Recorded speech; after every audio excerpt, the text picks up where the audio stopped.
Peut-être du fond de cette cave parisienne du 18e arrondissement que les télécommunications africaines vont effectuer leur grand bond en avant.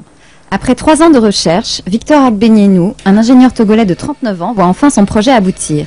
De ses années de galère dans son laboratoire de fortune à l'invention du Matloop et du Mawa, Victor en est arrivé à créer le premier concept de communication équitable.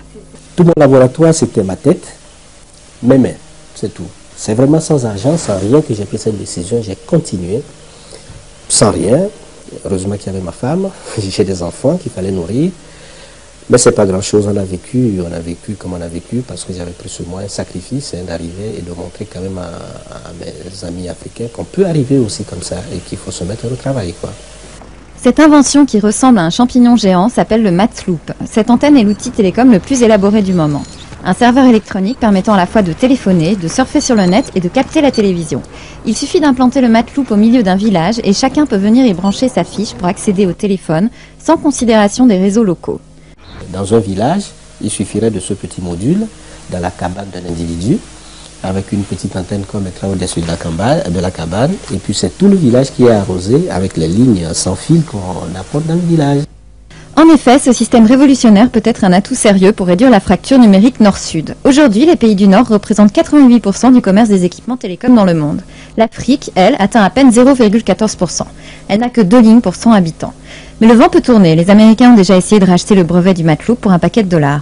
Victor Agbenienou a refusé, c'est que son invention comporte une dimension sociale. Il préfère négocier avec la CEDEAO, la communauté des États d'Afrique de l'Ouest, dont les représentants ne restent pas insensibles aux qualités de cette invention. Michel Ouedraogo, directeur régional de la maintenance des télécommunications de Lomé. C'est un produit qui a été inventé par un Africain et qui a pour ambition que ce produit soit fait pour les Africains. C'est déjà un étonnement pour moi et lorsque j'ai vu comment le système a été conçu, c'est un système qui est totalement innovateur.